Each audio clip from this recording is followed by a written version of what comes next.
مساء الخير. بص يا سيدي، حكايتنا النهارده بتبدأ بيوم عادي جدا. شمس طالعة والناس رايحة أشغال. بطل حكايتنا هو جون كيل، أب نفسه يسعد بنته الوحيدة إيميل. البنت دي هي كانت كل حياته بتحب بلدها جدا وليها في السياسة والتاريخ. جون قرر ياخدها معاه وهو رايح يقدم على وظيفة أحلامه، والوظيفة ديت إن هو كان هيقوم بتأمين الرئيس في أهم مكان في العالم، البيت الأبيض. وهم داخلين الانبهار كان باين في عين إيميل، والمكان هادي وعليه هبة كبيرة جدا. محدش كان يتخيل إن الهدوء ده وراه عاصفة هتغير كل حاجة. في لحظة واحدة وبدون اي انذار الدنيا اتقلبت، وسمعوا صوت انفجار هز جدران المكان، والناس بدأت تجري في كل حتة. من هنا بدأت الحكاية الصعبة. فجأة مجموعة من المسلحين دخلوا البيت الابيض وسيطروا على المكان، والكل كان مصدوم. ازاي ده حصل؟ المكان اللي المفروض هو امن مكان دلوقتي بقى اصعب مكان، تحت رحمة ناس ما يعرفوش يعني ايه رحمة. الامن ما كانش مستعد، والمفاجأة كانت قوية جدا. وبسرعة جدا العصابة قدرت توصل لقلب البيت، وبدأوا يهددوا الكل. في اللحظة دي جون ما كانش بيفكر في الوظيفة خالص، كان كل همه هي ايميلي بنته راحت فين. الزحمه خدتها بعيد والضرب بدا يزيد، وجون لقى نفسه في موقف لا يحسد عليه. يا ترى بنته هيقدر ينقذها ولا لا، ولا هيقدر يحمي الرئيس ولا لا، ولا ايه اللي هيقدر يعمله في الموقف ده؟ الموقف كان اكبر من اي حد، والمسؤوليه بقت تقيله جدا، والوقت بيجري من بين ايديهم، وكل ثانيه بتعدي الخطر بيكبر اكتر واكتر. جون كيل ما كانش قدامه غير حل واحد بس، انه يعتمد على نفسه. بدا يتحرك بحذر بين الممرات اللي كان حافظها من الصور. قلبه كان بيدق من الخوف على بنته، بس في نفس الوقت كان عنده اصرار انه مش هيسكت. لقى نفسه فجأة قدام الرئيس نفسه، الرئيس اللي كان في خطر حقيقي، والعصابة عمالة بتدور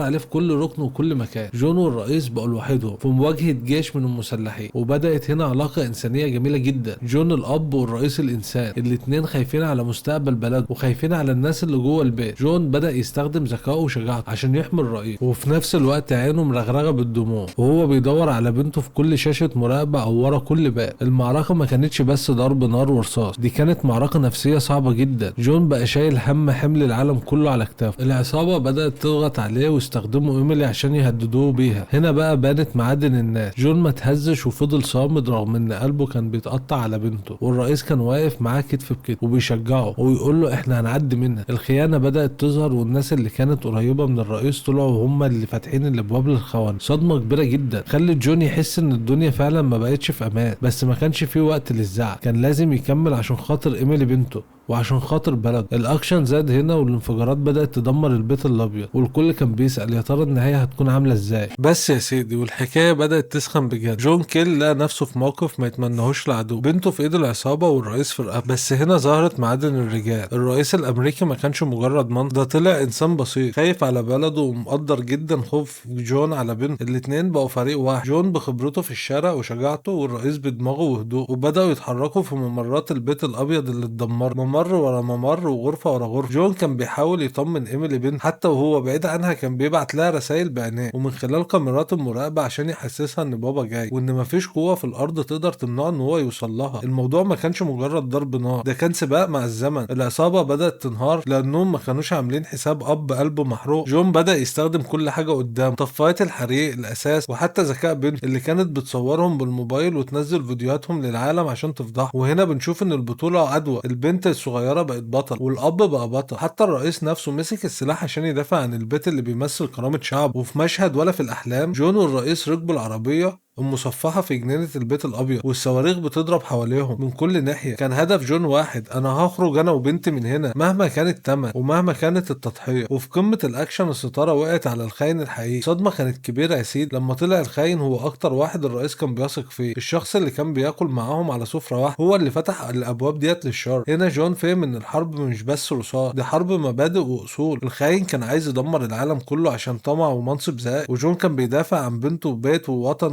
والمواجهة الأخيرة كانت صعبة جدا. الخاين كان ماسك زرار النووي والعالم كله حاطط ايده على قلبه، وجون واقف قدامه ولا معاه رتبة ولا معاه جيش ولا معاه أي حاجة، معاه بس إيمان إن هو بيعمل الصح. وبدأت ملحمة أخيرة، تكسير عظم وضرب، بس الغلبة كانت للي قلبه نضيف واللي بيحارب عشان هدف نبيل. أجمل لحظة في الفيلم لما إيميل الصغيرة وقفت وسط الجنينة وشالت العلم الأمريكي قدام طيارات الجيش اللي كانت جاية تقصف البيت كله. البنت بوقفتها الشجاعة ديت منعت كارثة كانت هتحصل. الطيارين لما شافوا الطفلة صامدة بالعلم رفضوا يضربوا نار، وفي اللحظة دي العصابة استسلمت والخاين وقع في شر أعمال. جون جري على بنته وخدها في حضن فيه وجع وتعب وخوف، بس فيه انتصار ما يتوصف. الرئيس وقف قدام العالم كله وشكر جون كيل، مش بس بصفته ان هو عسكري، بصفته ان هو اب بطل علم الكل ان العيله هي اهم جزء في الدنيا، وان البيت بيفضل واقف بجلالة اهله مش بس بحيطان. وفي الاخر الغبرة هديت والبيت الابيض بدأ يتصلح من تاني، وجون خد بنته ورجعوا لحياتهم البسيطة، بس المرة دي وهم فخورين ببعض اكتر من اي وقت فات. الحكاية دي بتعلمنا انك مش محتاج تكون سوبر مان عشان تنقذ العالم، انت بس محتاج تكون اب مخلص وانسان عنده اصل وجدع ما بيباش القضية مهما كان التمن. دي كانت حكاية جون وإيميلي، حكاية حب وبطولة خلت العالم كله يحترم معنى العيال. وبكده خلصت حكايتنا، ويا رب تكون اللمة دايما في الخير. ولو عجبك الفيلم ما تنساش تعمل لايك وسبسكرايب، وتكتب لنا في التعليقات اسم الفيلم اللي انت عايزه نلخصه.